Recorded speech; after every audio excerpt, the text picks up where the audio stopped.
Hallelujah.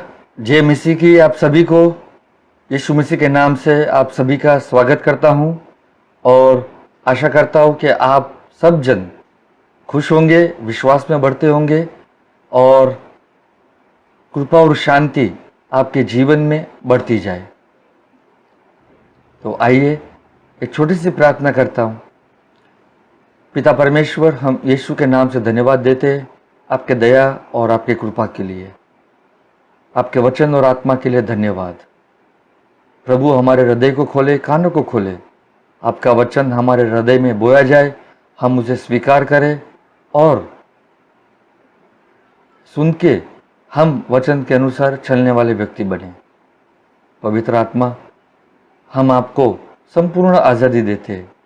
जो वचन प्रचार कर रहा हूँ आपसे आया हुआ, वो चंगाई लाए, जीवन लाए और उन्नति लाए उनके जीवन में, और एक समझदारी लाए।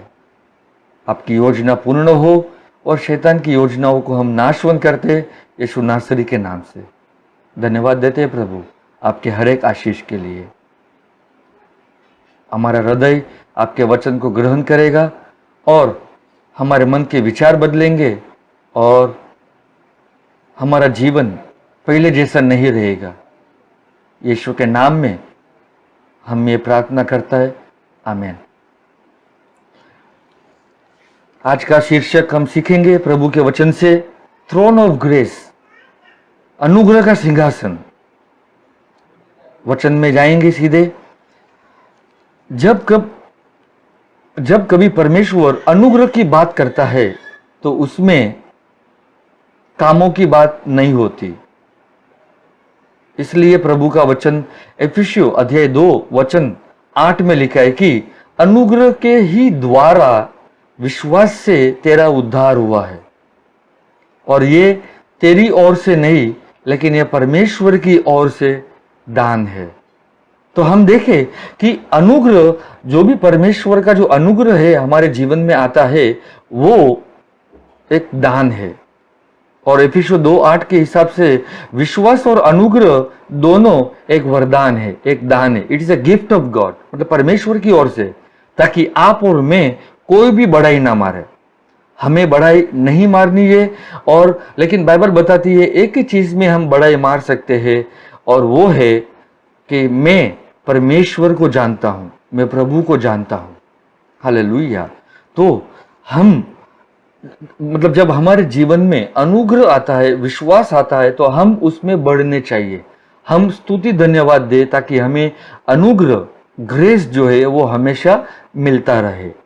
तो हम देखेंगे कि कैसे इब्राहिम के जीवन में प्रभु का अनुग्रह आया, और इब्राहिम ने कोई भी काम नहीं किए, कोई भी व्यवस्था के काम नहीं किए, सिर्फ खाली विश्वास करने से बाइबल बताती है कि उसे धार्मिकता का वरदान मिला। तो धार्मिकता भी एक परमेश्वर की ओर से वरदान है। हालेलुया। तो जब इब्राहिम को कहा गया, उत्पत्ति 22 में जाएंगे, जेनेसिस चैप्टर 22 वर्स 17, इस कारण मैं निश्चय तुझे आशीष दूंगा और निश्चय तेरे वंश को आकाश के तारांगण और समुद्र के तीर की बालू के किनकों के समान अनगिनत करूंगा, और तेरा वंश अपने शत्रुओं के नगरों का अधिकारी होगा। मैं यहाँ पे डिटेल में नहीं जाऊंगा, लेकिन फिर सिर्फ खाली इस वचन पे रहेंगे हम कि और तेरा वंश अपने शत्रुओं के नगरों का अधिकारी होगा। तो जब परमेश्वर ने इब्राहिम को बुलाया, तो परमेश्वर ने अनुग्रह के द्वारा उसने मतलब स्वयं इब्राहिम को चुना। हालेलुया।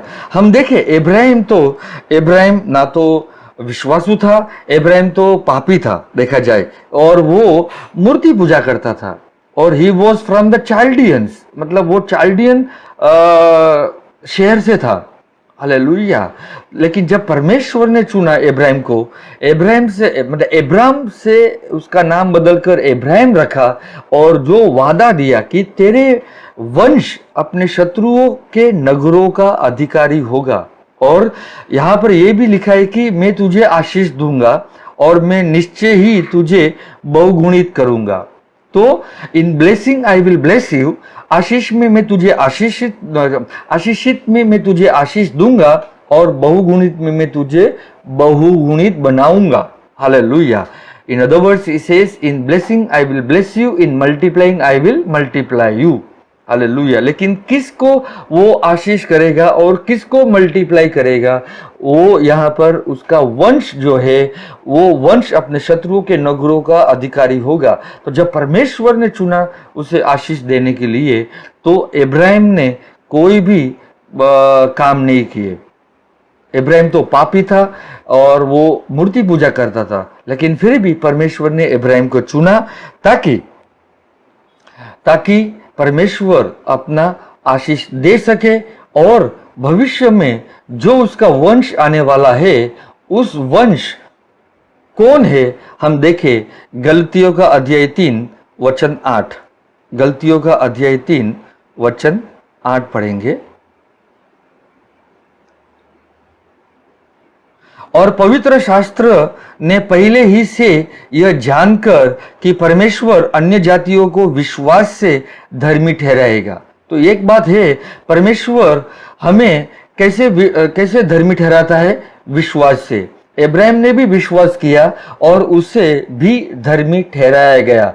और वैसे ही हम जब यीशु मसीह में विश्वास करते हैं तो हम भी धर्मी बनाए जाते हैं।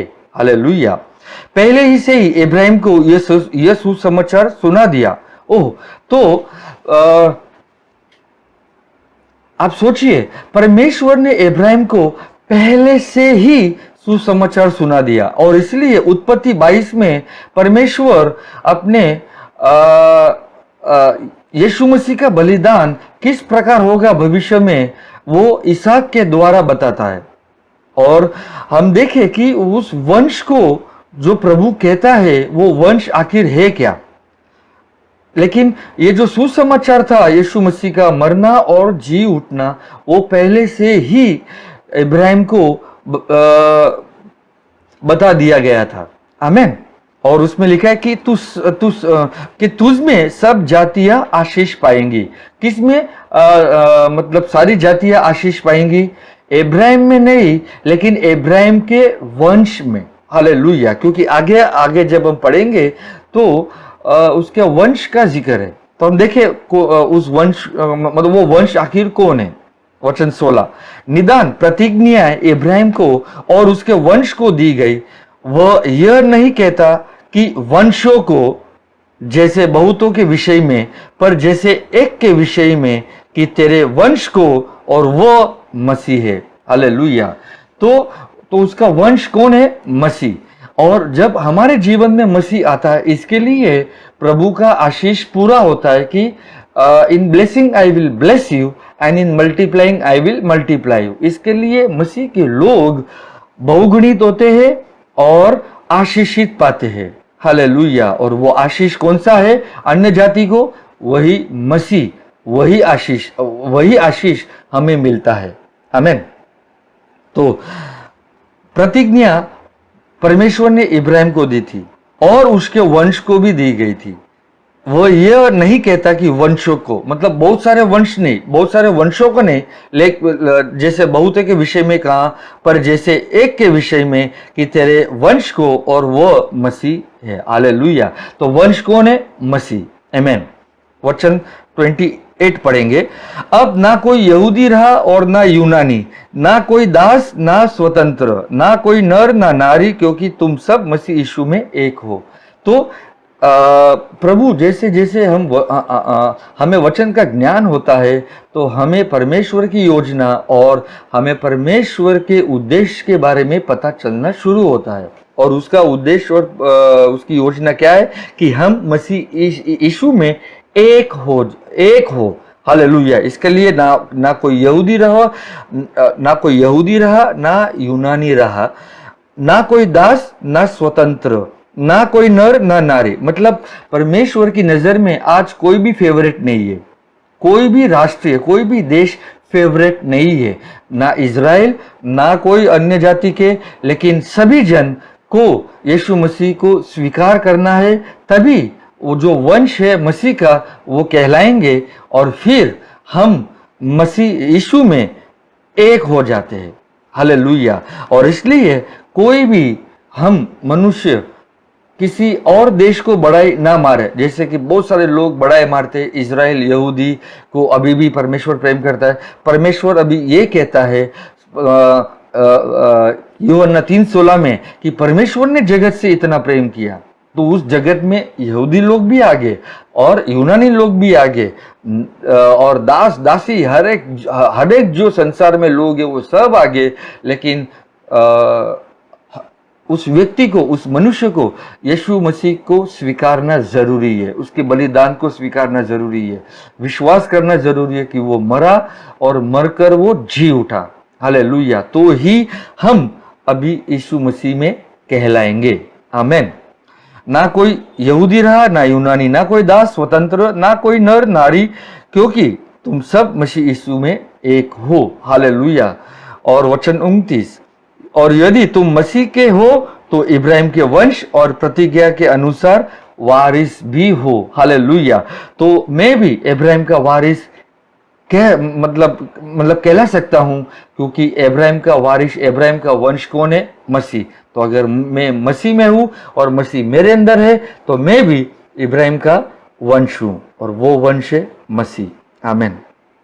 तो यहां पर हम देखें कि किस प्रकार परमेश्वर ने जो प्रतिज्ञा दी थी वो पूरी होती है, और वो प्रतिज्ञा अन्य जाति को भी दी गई है, और हर एक जन मसीह को स्वीकारना जरूरी है ताकि वे मसीह का वंश कहलाए।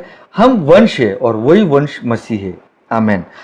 तो हम अभी थोड़ा वचन में आगे जाएंगे। मत्ती अध्याय 6 वचन 8 पढ़ेंगे। मत्ती का अध्याय 6 वचन 8।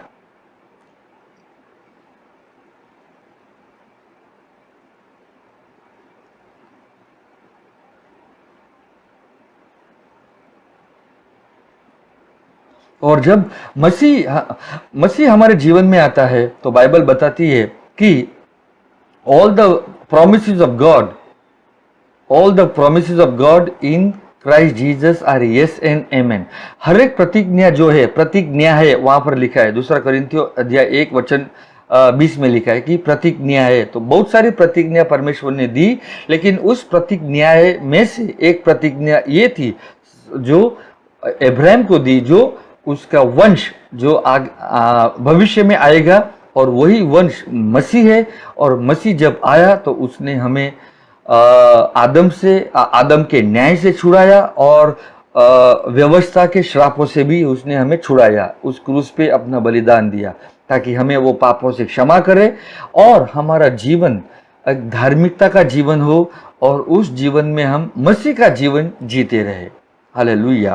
तो जैसे हर एक प्रतिज्ञा जो है वो मसीह में हाँ है, और हम उसके साथ जुड़ते हैं ये शब्द, और वो शब्द क्या है? आमीन। तो जब परमेश्वर की प्रतिज्ञाएं कभी भी निष्फल नहीं जाती। कोई भी वादा जो है वो टूटता नहीं है, ना ही निष्फल होता है। वो हाँ में है, और इसके लिए हम आमीन कहते हैं। आमीन।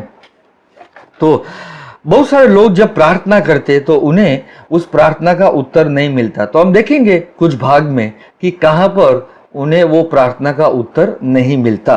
आमीन। मत्ती का अध्याय 6 वचन 8। सो तुम उनकी नाई न बनो, क्योंकि तुम्हारा पिता तुम्हारे मांगने से पहले ही जानता है कि तुम्हारी क्या क्या आवश्यकता है। हालेलुया। तो जब मैं प्रार्थना में मांगता हूं, लेकिन परमेश्वर कहता है कि प्रार्थना में मांगने से पहले वो जानता है कि तुम्हें किन किन चीजों की आवश्यकता है। हालेलुया। और इसलिए लूका में लिखा है कि जब तुम प्रार्थना करते हो तो कहो। तो मुझे कहना जरूरी है, जैसे जो एक मॉडल प्रेयर प्रभु ने हमें दिया, हमारे स्वर्गीय पिता।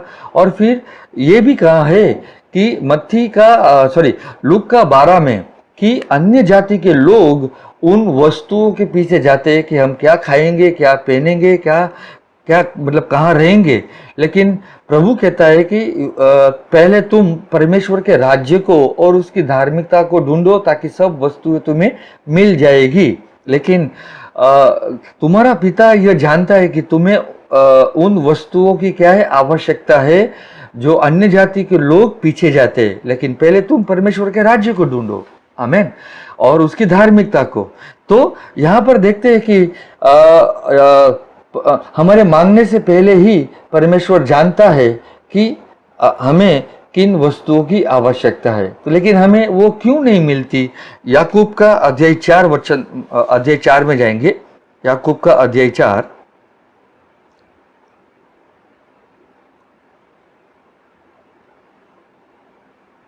James chapter 4 verse 3।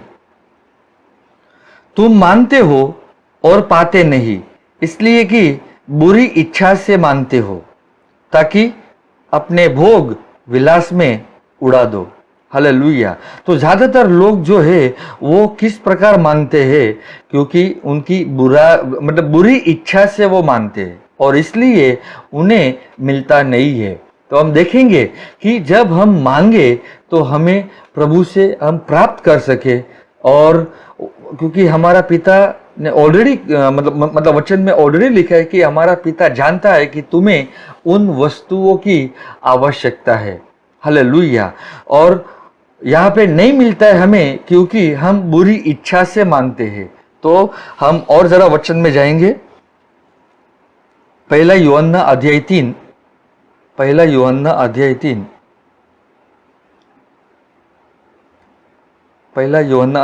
वचन 20। अध्याय 3 first John chapter 3 verse 20 and 21। क्योंकि परमेश्वर हमारे मन से बड़ा है और सब कुछ जानता है। इंग्लिश में लिखा है कि अब God is greater than our hearts, God knows everything. तो हम मतलब कुछ भी छुपा नहीं है परमेश्वर से। परमेश्वर सब जानता है और हमारे हृदय से बड़ा है। हे प्रियो, यदि हमारा हृदय हमें दोष ना दे, यदि हमारा हृदय, यहाँ पे मन लिखा है लेकिन इंग्लिश बाइबल में हार्ट लिखा है, और हार्ट का रूपांतर होता है हृदय। ओके। हे प्रियो, यदि हमारा हृदय हमें दोष ना दे, तो आप देखिए कि आपको दोष कौन देता है? ना परमेश्वर देता है, ना लोग देंगे, ना ही शैतान देता है, लेकिन आपका हृदय ही आपको दोष देता है। और इसलिए बाइबल बताती है कि परमेश्वर जानता है, और परमेश्वर हमारे हृदय से बड़ा है। आमेन। तो हमें परमेश्वर के पास आना है। हम परमेश्वर के पास आए। आमेन। हे प्रियो, वचन 21। हे प्रियो, यदि हमारा हृदय हमें दोष ना दे, तो हमें परमेश्वर के सामने हियाव होता है। तो हम परमेश्वर के सामने बिंदास आ सकते हैं, क्योंकि जब मेरा हृदय मुझे दोष नहीं देता तो मैं परमेश्वर के सामने बिंदास आ सकता हूं। लेकिन अगर मेरा हृदय मुझे दोष देता है तो मैं परमेश्वर के सामने बिंदास नहीं आ सकता। हालेलुया। और इसलिए क्यों हमें मिलता नहीं है, उसका नंबर 1 कारण यही है कि हमारा हृदय हमें दोष देता है। और बाइबल हमें सिखाती है कि अगर मेरा हृदय मुझे दोष नहीं देता तो हमें परमेश्वर के सामने हियाव होता है। हम निडर होकर आते हैं। कैसे आते हैं? हम निडर होकर आते हैं, मतलब आ सकते हैं। वचन 22 पढ़ेंगे। और जो कुछ हम मांगते हैं वो हमें उससे मिलता है। ओह, यहां पर लिखा है कि जो कुछ हम मांगते हैं वो हमें उससे मिलता है, क्योंकि हम उसकी आज्ञाओं को मानते हैं और जो उसे भाता है वही करते हैं। हालेलुया। हम उसकी आज्ञाओं को मानते हैं। और जब आप देखोगे आगे उसकी आज्ञा क्या है, वचन 23 पढ़ेंगे। और उसकी आज्ञा यह है कि हम उसके पुत्र यीशु मसीह के नाम पर विश्वास करें और जैसा उसने हमें आज्ञा दी है उसी के अनुसार आपस में प्रेम रखें। तो हमें क्यों नहीं मिलता? क्योंकि हम बुरी इच्छा से मांगते हैं। और हम जब यूहन्ना में पढ़ते हैं तो यूहन्ना में हमें बताया जाता है कि हमारा हृदय ही हमें सबसे दोष लगाता है।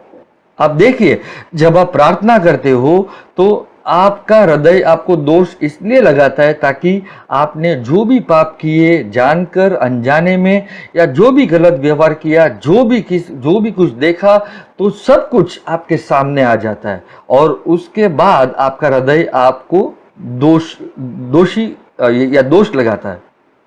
लेकिन बाइबल बताती है कि हम निडर होकर परमेश्वर के पास आए और परमेश्वर हमारे हृदय से बड़ा है और हमारा जो हृदय हमें दोष न ठहराए, तो हम परमेश्वर के सामने निडर होकर आ सकते हैं और जो कुछ भी हम मांगे हमें वो मिलता है, क्योंकि हम उसकी आज्ञाओं को मानते हैं और उसे जो भाता है वही करते हैं।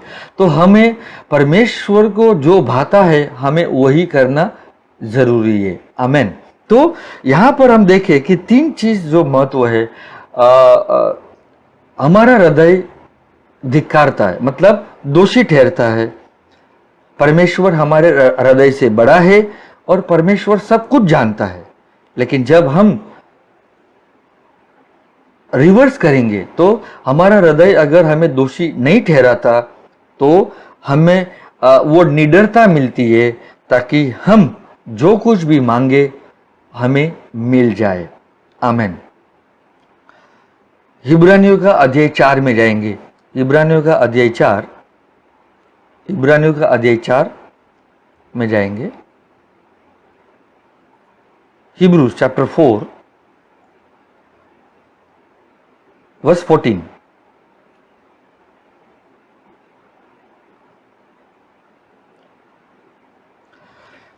जो सब हमारा ऐसा बड़ा महायाजक है जो स्वर्गों से होकर गया है, अर्थात परमेश्वर का पुत्र यीशु, तो आओ हम अपने अंगीकार को दृढ़ता से थामे रहे।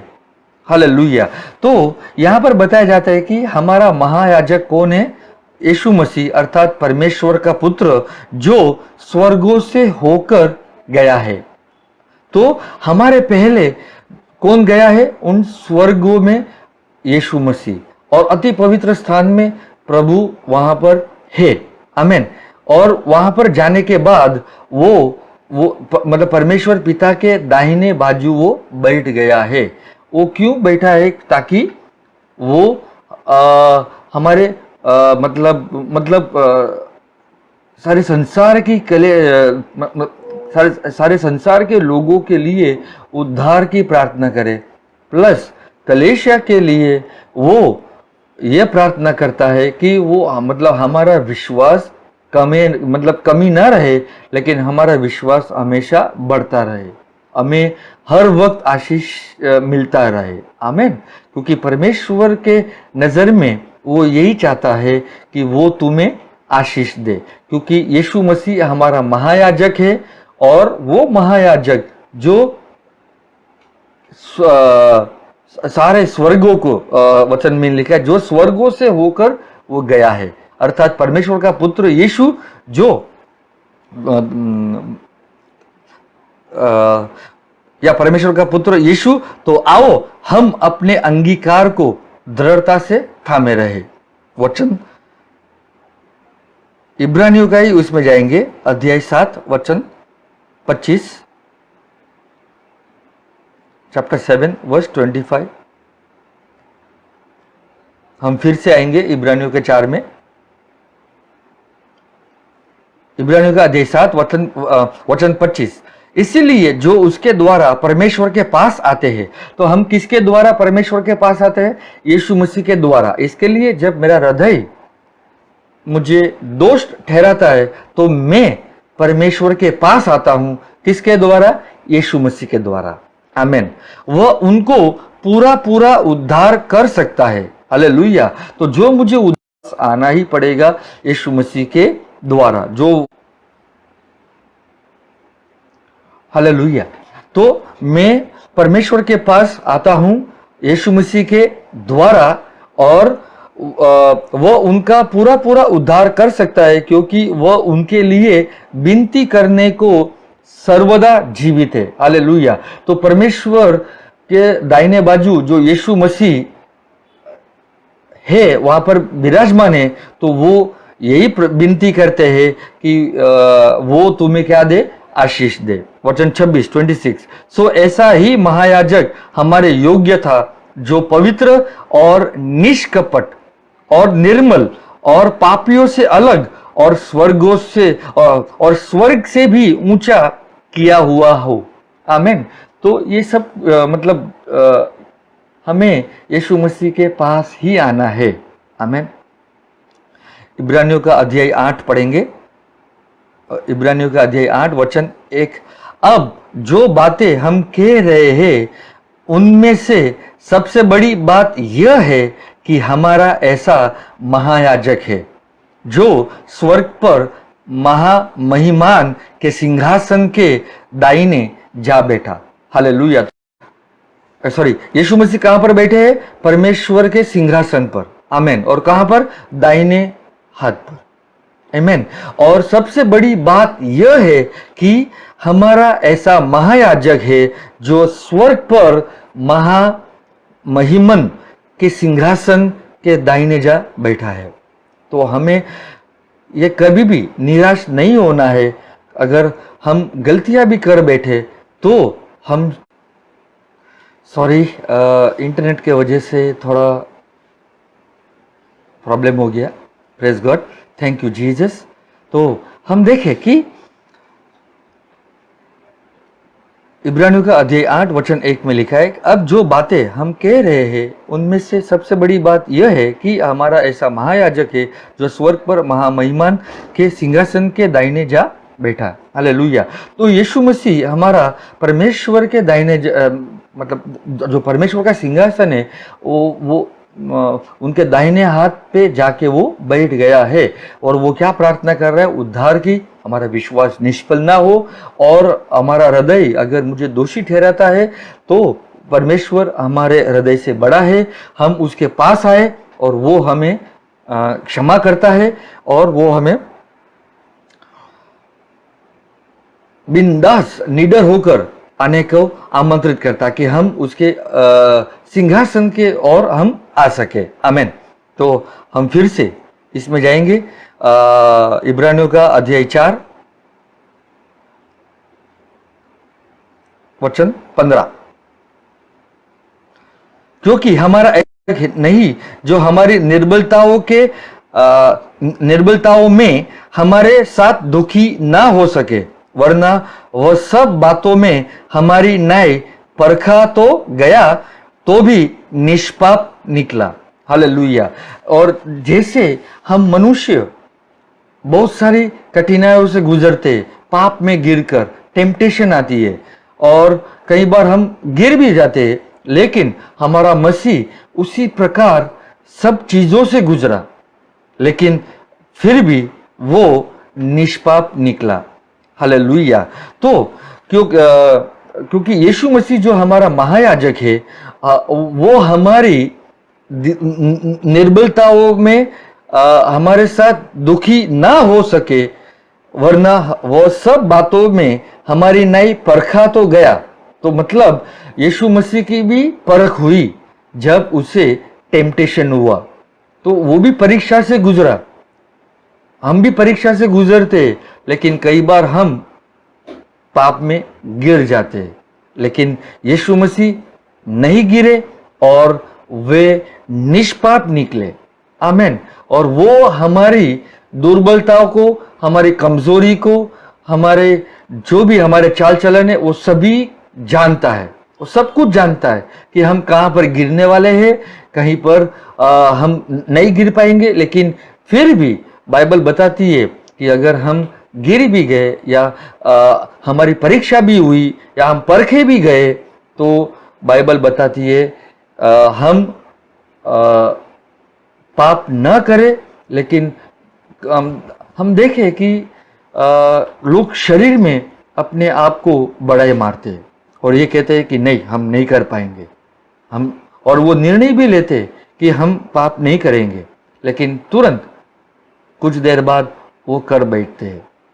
लेकिन बाइबल बताती है हमें कि हम फिर भी यीशु मसीह के पास आए, और अवश्य है कि यहाँ पर हमारा जो हृदय जो है वो दोष ना ठहराए, क्योंकि हृदय दोषी ठहराने से ही हमारी प्रार्थनाओं का उत्तर नहीं मिलता, और इसलिए हम परमेश्वर के सामने निडर होकर नहीं आते। आमीन। और बाइबल बताती है कि हम निडर होकर आए। जब हमारे बच्चे हैं तो हमारे बच्चे हमारे पास निडर होकर आते हैं, डर डर के नहीं आते। और उसी प्रकार परमेश्वर पिता यही कहता है कि तुम डर के मत आओ, लेकिन निडर होके आओ। आमीन।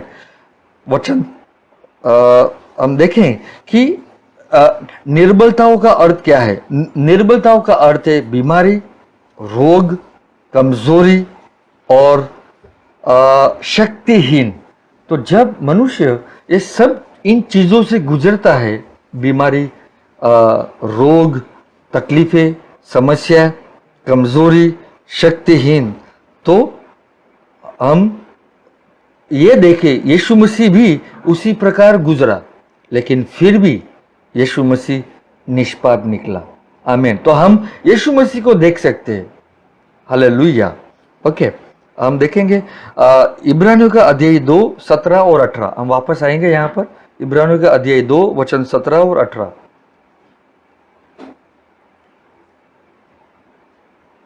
इस कारण उसको चाहिए था कि सब बातों में अपनी भाइयों के समान बने। इसके लिए यीशु मसीह हम मतलब वो हमारे जैसा बना। आमीन। जिससे वह उन बातों में जो परमेश्वर से संबंध रखती है एक दयालु और विश्वास योग्य महायाजक बने, ताकि लोगों के पापों के लिए प्रायश्चित करे। हालेलुया। तो यीशु मसीह हमारा महायाजक है और लोगों के पापों के लिए उसने उस क्रूस पे लिए, उसने प्रायश्चित किए। और वो जानता है कि मतलब मनुष्य इन बातों से गुजरता है, उनकी परीक्षा होती है, मतलब टेम्पटेशन के द्वारा वे गुजरते हैं। बाइबल बताती है टेम्पटेशन से गुजरना पाप नहीं है, लेकिन टेम्पटेशन में पड़ना वो पाप है। परीक्षा से गुजरना पाप नहीं है, लेकिन परीक्षा में जब हम गिरते हैं और गिर गए तब वो मतलब तब हम पाप कर बैठते हैं। हालेलुया। और बाइबल बताती है परमेश्वर किसी को भी टेम्प्ट नहीं करता, मतलब वो परमेश्वर किसी को भी उत्सुकता नहीं देता या नहीं करता। हालेलुया। तो हमें वचन से हमें समझदारी चाहिए, ताकि हम ये समझे कि जैसे यीशु मसीह इन सारी बातों से वो गुजरा फिर भी निष्पाप रहा, हम भी उस प्रकार निष्पाप रह सकते हैं। हालेलुया। मतलब हम भी पाप नहीं कर सकते। हालांकि हम ये नहीं कह सकते कि हम निष्पाप है, हम सभी ने पाप किया। आमीन। और इसलिए हम प्रभु की तरफ आए, लेकिन लोग ज्यादातर करके अपने कामों से ये नहीं करेंगे, हम वो नहीं करेंगे, हम वैसा नहीं करेंगे, हम अभी नहीं गिरेंगे पाप में, लेकिन फिर भी वो थोड़ी देर के बाद वो गिर पड़ते, लेकिन फिर भी हम शरीर में बड़ाई ना मारे। हालेलुया। हम प्रभु के पास आए और किस प्रकार प्रभु ने योजना बनाई है, उसी प्रकार हम ये समझे कि सचमुच हम प्रभु के सामने निडर होकर आ सकते हैं। हमारा हृदय दोष नहीं ठहराएगा, लेकिन अब जो भी मांगे हमें अवश्य मिले। आमीन। 17 पढ़ा 18। क्योंकि जब उसने परीक्षा की दशा में दुख उठाया तो वह उनकी भी सहायता कर सकता है जिनकी परीक्षा होती है। हालेलुया। इसलिए याकूब का ही अध्याय 1 वचन 2 बताता है कि जब तुम नाना प्रकार की परीक्षाओं से गुजरो तो उसमें आनंद मनाओ। हालेलुया। तो जब हम नाना प्रकार की परीक्षा में गुजरते हैं तो हम आनंद मनाए। और यहाँ पर प्रभु कहता है कि जब परीक्षा की दशा में उसने दुख उठाया तो वह उनकी भी सहायता कर सकता है जिनकी परीक्षा होती है। हमारी परीक्षा रोज होती है क्योंकि हम विश्वास में चलते हैं, लेकिन प्रभु हमारी सहायता करेगा, मदद करेगा उस परीक्षा में, ताकि हम उसमें पास हो जाए। हालेलुया। इब्रानियों का अध्याय 4 वचन 16 पढ़ेंगे। इसलिए आओ हम अनुग्रह के सिंहासन के निकट हियाव बांध कर चले कि हम पर दया हो और वह अनुग्रह पाए जो आवश्यकता है समय मतलब जो आवश्यकता के समय हमारी सहायता करे। हालेलुया। तो आप देखिए आज का शीर्षक यही है कि हम मतलब सिंहासन का अनुग्रह का सिंहासन, थ्रोन ऑफ ग्रेस। और यहाँ पर हमें बताया जाता है कि ये सब कुछ अगर आपकी परीक्षा होती है, उस परीक्षाओं में प्रभु कहता है कि इसलिए आओ हम अनुग्रह के सिंहासन के निकट आए। हालेलुया। तो परमेश्वर पिता का जो सिंहासन है वो कौन सा है? वो अनुग्रह का सिंहासन है। किसका है? अनुग्रह का। लेकिन बहुत सारे लोग जब प्रचार करते हैं तो वो इस प्रकार दर्शाते हैं कि परमेश्वर का न्याय आएगा तुम पर। So it is not the throne of judgment, मतलब वो न्याय का सिंहासन नहीं है, वो अनुग्रह का सिंहासन है। परमेश्वर जानता है तुमने क्या गलतियां की, वो आने वाले दिनों में भी जानता है कि तुम क्या गलतियां करोगे, जाने अनजाने में या क्या तुम गलत काम करोगे, वो सब जानता है। लेकिन वो तुम्हें ये कहता है कि तुम अनुग्रह के सिंहासन पर, अनुग्रह के सिंहासन के पास आओ। वहां पर न्याय का सिंहासन नहीं है। इसके लिए बहुत सारे प्रचारक लोग जो प्रचार करते हैं कि अगर तुमने गलती की तो तुम्हें सजा मिलती है, नहीं। इसके लिए मैंने कहा तुम्हारा हृदय तुम्हें दोष क्यों ठहराता है? एक ही वस्तु के कारण, क्योंकि हम व्यवस्था में जाते हैं, इसके लिए व्यवस्था तुम्हें दोषी ठहराती है। व्यवस्था तुम्हें पाप का ज्ञान देता है और व्यवस्था ही तुम्हें जब वो पाप का ज्ञान देता है तो वो मृत्यु देती है।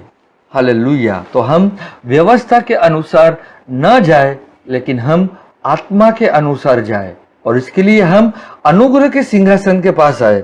कहां पर आए? हम अनुग्रह के सिंहासन के पास आए, ताकि हम समझे कि परमेश्वर के पास आने के लिए हमें उसका अनुग्रह चाहिए, उसकी दया चाहिए। और यहाँ पर हमें यह भी बताया जाता है कि उस दया मिलने के बाद तुम्हें क्या मिलेगा? फिर से अनुग्रह दिया जाएगा, ताकि जो कुछ भी तुम्हें चाहिए प्रभु तुम्हारी सहायता करे। हालेलुया। तो हम ये न सिखाए कि परमेश्वर का सिंहासन न्याय का सिंहासन है। बाइबल बताती है परमेश्वर का सिंहासन अनुग्रह का सिंहासन है। It is not the throne of judgment, but it is the throne of grace. Hallelujah. और हमें थ्रोन ऑफ ग्रेस के पास आना है। हमें किसके पास आना है? इसके लिए लिखा है कि इसलिए आओ। तो सारे लोगों को भी ये सिखाओ कि चलो आओ, हम अनुग्रह के सिंहासन के निकट निडर होकर, बिंदास होकर हम आए, ताकि हम पर क्या हो? दया हो। हम पर क्या हो? दया हो। तो ओल्ड टेस्टामेंट में मूसा की व्यवस्था जब दी गई थी, वहां पर भी परमेश्वर ने दया दिखाई अनुग्रह के द्वारा। लेकिन कहां पर? जब परमेश्वर ने, मैं वहां पर नहीं जाऊंगा डिटेल में, लेकिन मैं आपको बताना चाहूंगा निर्गमन अध्याय 25, एक्सोडस चैप्टर 25 वर्स 17 to 22। आप जब पढ़ोगे तो वहां पर परमेश्वर ने जब तंबू बनाने को कहा तो परमेश्वर ने यह भी कहा कि उस तंबू के ऊपर 2 स्वर्गदूत बना, और उस स्वर्गदूत के नीचे और उस वाचा के ऊपर जहां पर जो आज्ञाएं दी गई थी, और जो अपने क्या बोलते हैं एरन्स रोड, हरून का मतलब हरून की छड़ी जो मतलब फूल से खिली हुई थी, और फिर एक शो ब्रेड जहां पर मानना था, sorry it was a show bread, और वो सदा फ्रेश रहता था ताकि वो खराब कभी भी ना होए। ये मतलब परमेश्वर ने मूसा को बोला कि तू एग्जैक्टली मतलब जो तंबू मैं तुझे दिखा रहा हूं उसी प्रकार बना, जो मैं तुझे दिखा रहा हूँ स्वर्ग में। और मूसा ने उसी प्रकार बनाया और उस तंबू के ऊपर मतलब कहा कि वहां पर दया का सिंहासन होगा। कहां पर होगा? उसके ऊपर, वाचा के ऊपर, व्यवस्था के ऊपर।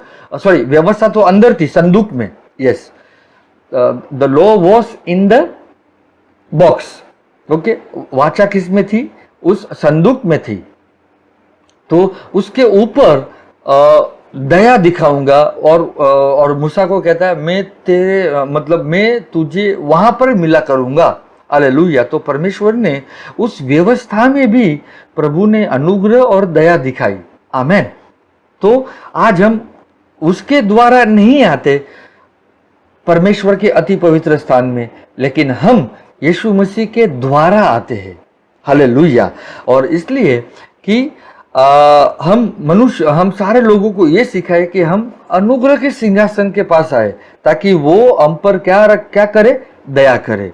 और उस दया में प्रभु फिर से अनुग्रह दिखाता है, या मनुष्य अनुग्रह पाए, ताकि आवश्यकता के समय वो हमारी सहायता करे।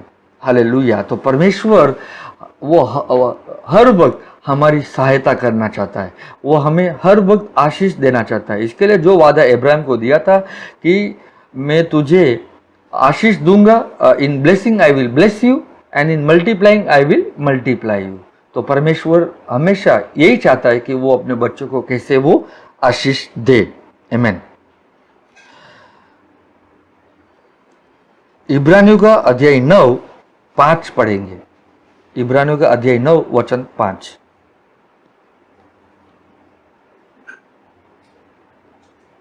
और उसके ऊपर दोनों तेजोमय करूब थे, जो प्रायश्चित के ढकने पर छाया किए हुए थे। इन्हीं का एक एक करके बखान करने का अभी अवसर नहीं है। पौलुस ने क्यों ये जो सारा जो मतलब ये वचन के ऊपर जो भी ये कहा गया है उस संदूक के बारे में, ओल्ड टेस्टामेंट के बारे में जो मूसा को कहा गया था, लेकिन पौलुस कहता है इन्हीं का एक एक करके बखान करने का अभी अवसर नहीं है। हालेलुया। तो मतलब कहने का अर्थ है कि अभी हम ज्यादा उस मतलब डीप में ना जाए, गहराई में ना जाए, लेकिन एक समझे, क्योंकि जब समझदारी आएगी तो आप व्यवस्था के अनुसार प्रचार नहीं करोगे। आज लोग ये प्रचार करते हैं tabernacle of Moses, tabernacle of David. तो और लेकिन हमें उस टैबरनेकल, उस मतलब संदूक के बारे में या किसी भी ओल्ड टेस्टामेंट का जो पैटर्न था, जो व्यवस्था के बारे में जो दी गई थी, हमें ज्यादा समझने की जरूरत नहीं है। लेकिन हम समझे किस प्रकार, मैं आपको बताना चाहूंगा। हम इस प्रकार समझे कि जो कुछ भी व्यवस्था, भजन संहिता या नबियों ने जो भी कहा वो मसीह को दर्शाता है। और इसलिए पौलुस यहाँ पर हमें यही बताना चाहता है कि इन्हीं का ओके, फिर से पढ़ेंगे इब्रानियों का, that mean Hebrew chapter 9 verse 5। और उसके ऊपर दोनों तेजों में करूब थे। इसके लिए मैंने कहा उस संदूक के ऊपर दोनों जो ये तेजों में करूब थे, जो प्रायश्चित के ढकने पर छाया किए हुए थे, इन्हीं का एक एक करके बखान करने का अभी अवसर नहीं है। तो पौलुस ने भी ज्यादा डीप में नहीं लेके गया। आमेन। क्योंकि पौलुस अभी जान चुका है, मतलब सॉरी, ये इब्रानियों का जो पत्र है अभी तक क्या बोलते किसने लिखा है वो मालूम नहीं है, लेकिन बहुत सारे लोग मतलब कुछ स्कॉलर्स बोलते हैं कि ये पौलुस ने लिखा। इसके लिए सॉरी, गलती से निकल गया है मेरे कि ये पौलुस का शब्द। लेकिन जो लेखक ने लिखा वो ये जानता था कि मतलब यीशु का उसे क्रूस पे मरना और वो मार्ग खोल देना, ताकि हम व्यवस्था के अनुसार मतलब परमेश्वर के अति पवित्र स्थान में ना जाए, लेकिन हम यीशु मसीह के द्वारा अति पवित्र स्थान में हम जा सकते हैं। हालेलुया। और हम जब आगे पढ़ते इब्रानियों का अध्याय 9 8 से पढ़ते,